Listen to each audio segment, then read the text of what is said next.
This is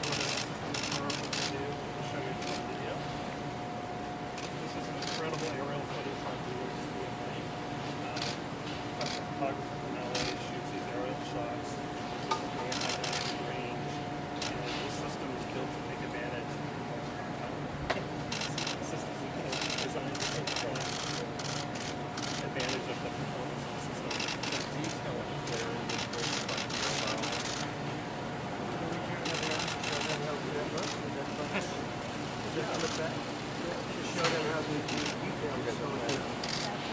Shay.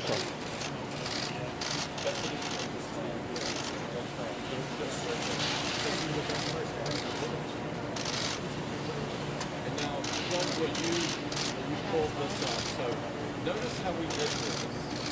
A lot of people have access to the internet. The key parts in here, this represents the brightest of all. This is fab in Arizona, finished off in Florida. This is what we did. And so that comes from Arizona. This actually comes from New York. And it's the graphics processor is what enables us to render on the quality. And then if you look at the board is small, like parts, that are all the way from Texas, Idaho, California, Oregon, Vermont, to Pennsylvania. I mean, literally, almost every state is all represented. And then this is the heat sink, which you can think of as a kind of radiator because of the rubber sheet on top. So, and then this is coming out of Boise, actually. This is my car. So that gives you an idea of the parts. And now what we're looking at,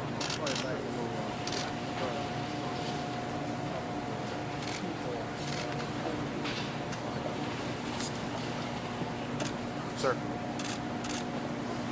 Sir, down front.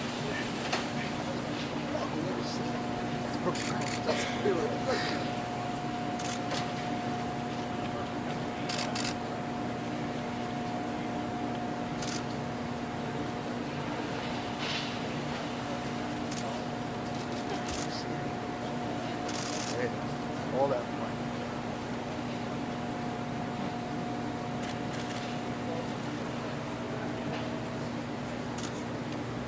Mr. Secretary.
We're moving.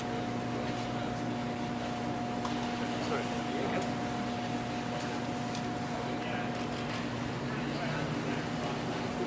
You're good.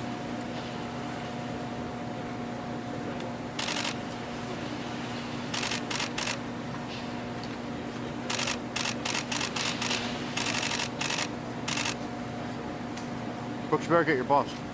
He's speaking.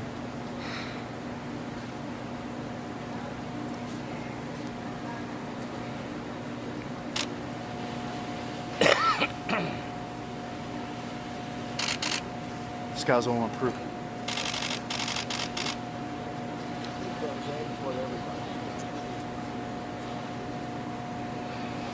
That's too big. No.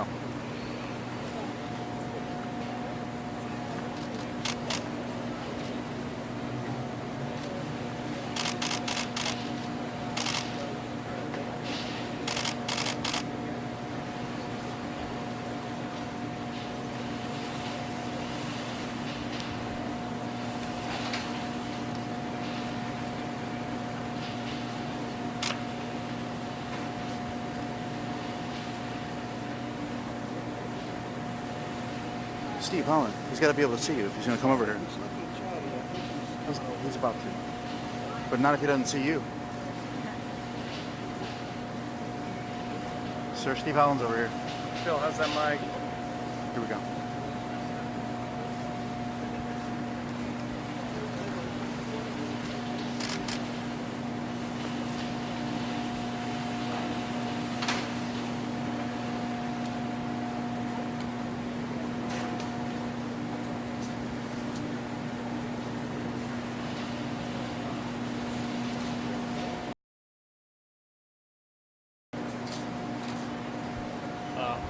Anywhere over there.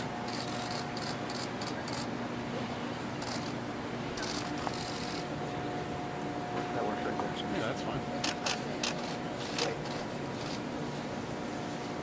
Well, thank you very much. It's an honor to be here. We're seeing the beginning of a very powerful, important plant, and anybody that follows my campaign, I would always talk about Apple, that I want to see Apple building plants in the United States.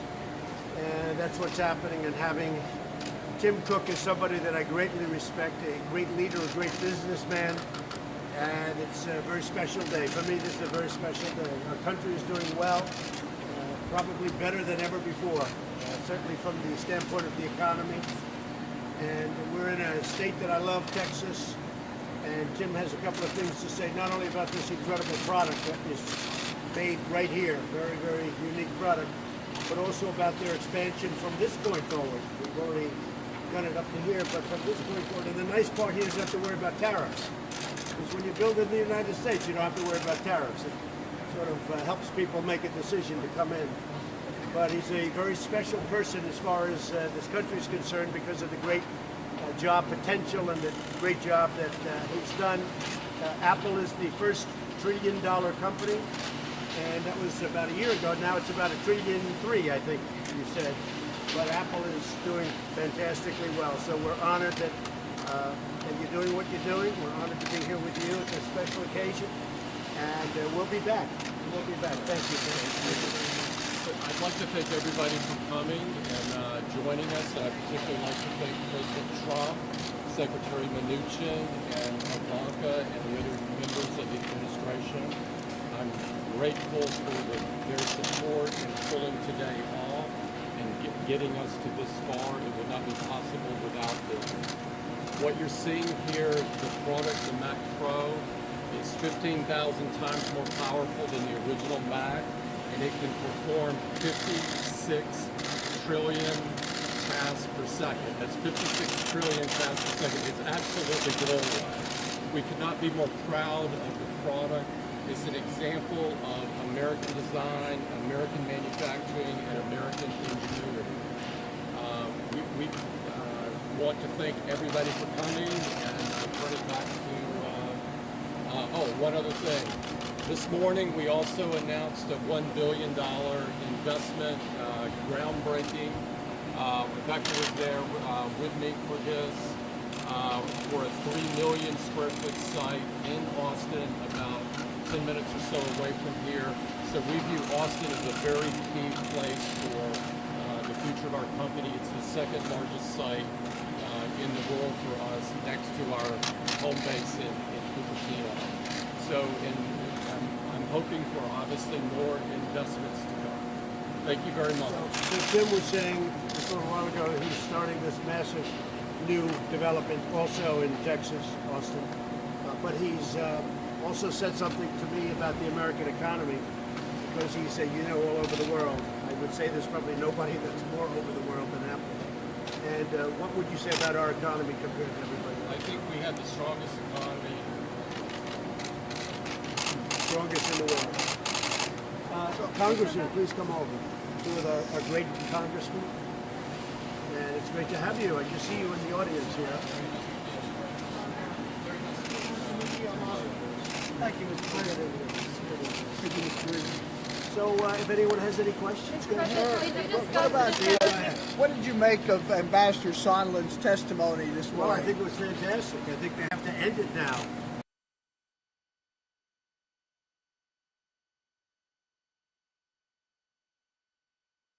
You've seen me. I took down exactly what he said.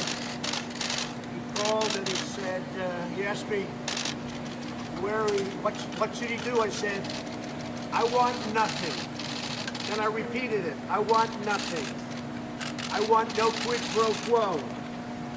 Tell the president, as you know, of Ukraine, to do the right thing. And then he finished off, he said, this is the final word from the President of the United States. So what did the President want? I want nothing. I want nothing. And let me tell you, it's a hoax, it's a disgrace, it's an embarrassment to our country. Nancy Pelosi has done a terrible job as Speaker. There's never been a Speaker that's done so little. And she's totally incompetent.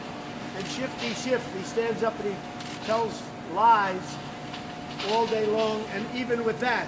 So we have no due process. We can't have anything. And yet, not only did we win today, it's over. And some of the fair press, of which there isn't too much, said this thing is over. So the President of the United States told this guy who's no, the question I ask, and it's the same question that a number of the congressmen have asked, why didn't he put this statement into his opening remarks? It's the most important statement there are. For this country, for our country, to be playing this, we're opening up massive Apple plants. We have the greatest economy in the world. We have the greatest economy that we've ever had in the history of our country. We have the best unemployment numbers that we've ever had. But we have a fake press. We have a phony press. We don't have freedom of the press in this country. We have a phony press. They're dishonest, most of them. We have some fine people, from fine journalists to reporters and companies, but most of them are fake and phony. CNN, NBC, ABC, CBS, the Washington Post, New York Times. These are fake papers. They're fake press. And they should be ashamed of themselves, and they hurt our country. And to be honest with you, I think it's a great tribute to all of those people in swing states and all of those people in this country. We had an electoral college, as you know, Congressman, we had a landslide, 306 to 223. We had a landslide. And they're trying to take it away because they can't do it fairly. But these are bad people. Nancy Pelosi's incompetent. She's gotten nothing done in Congress. And now with their big star witness, this was going to be their star witness. Now, just so you know, I don't know him very well. He's a guy that got put there. He wasn't even on my side. He came over to me. I didn't even know that. He came over to me after I defeated other people. I defeated them all. But you know what? What really we have to learn from this whole thing is the press. They ought to...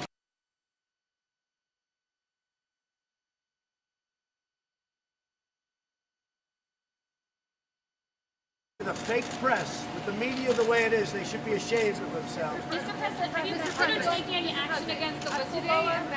The whistleblower's not a whistleblower, it's a fake. Well, would you And fire everybody the knows, whistleblower? excuse me, everybody knows who the whistleblower is.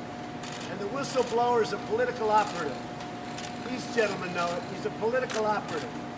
And frankly, the IG should have never brought this, because if he would have compared what the whistleblower said, if he would have compared it to what I said in the conversation, two conversations really, but to what I said in the conversation with the president, who I think is a terrific person of Ukraine, he would have said, well, wait a minute, the whistleblower said this. And that wasn't the conversation, because we have the transcribed conversation. And also, Shifty Schiff is a dishonest, he's a corrupt politician. When he imitated or tried to copy my conversation, he didn't copy it. He made up a conversation, went before Congress, and made up a phony conversation, just like he does every time he talks. It's a phony.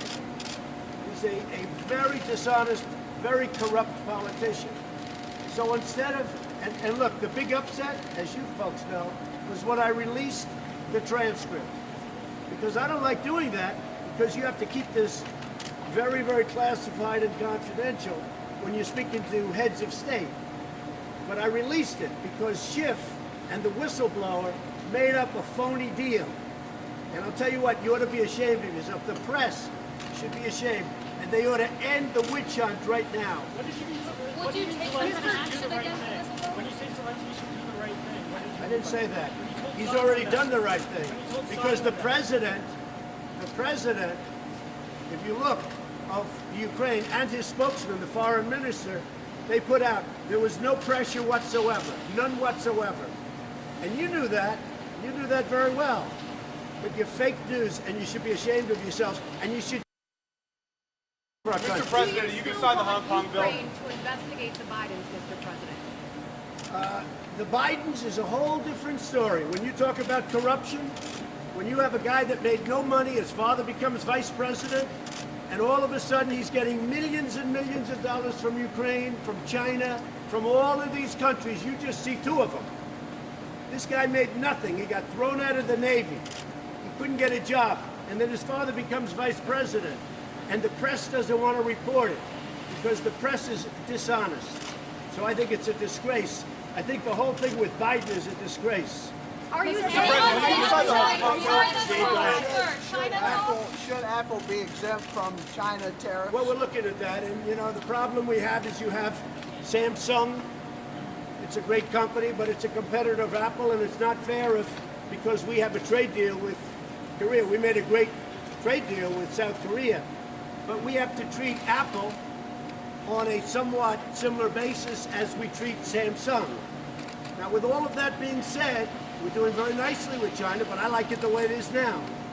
Because we're taking in billions and billions of dollars, and we're giving some of that money to farmers and others. But we are looking at Apple. What I wanted Apple to do, I said, someday we're going to see Apple building plants in our country, not in China. And that's what's happening. It's all happening. It's all the American dream. Our country has never done better. It's doing better than it's ever done. Unemployment, the lowest levels. The numbers just came out today. African American, Hispanic American, Asian American, the lowest they've ever had in the history of our country. So we're very happy. Mr. President, you can sign the Hong Kong bill, Mr. President. Say it. Will there be a trade deal in place before the end of the year? So I can tell you this. China would much rather make a trade deal than I would. Then why haven't they? Because I haven't wanted to do it yet. And why haven't you wanted to Because yet? I don't think they're stepping up to the level that I want. I spoke earlier today with Mr. Cook, and he said another round of tariffs would be bad for business. It would be bad for the United States. I know, but Will you know, the tariffs take here's what I effect say. December 15th? Here's what I say. What do you know? I put in tariffs. Everyone said, "Oh, gee, you're taking in billions, hundreds of billions of dollars. We'll be taking in." And everybody said, "Oh, that's going to be bad for the economy." Well, as you just heard from Tim Cook, we have the strongest economy by far in the world, and we're taking in billions and billions of dollars. So we'll see what happens. We are dealing with China. I have a great relationship with President Xi. They're a great country, but we're a greater country than China. If I didn't win right now, China would be a bigger economy than the United States. But because I won, we picked up, reported on your network, $11 trillion in worth and value. And China's lost probably $25 trillion. We are much bigger than China right now, and we're going to keep it that way. Thank you Mr. all. President, can you sign the Hong Kong bill, sir? The Hong Kong bill? Solomon said he wanted tonight to announce investigation. Any update on auto tariffs, sir?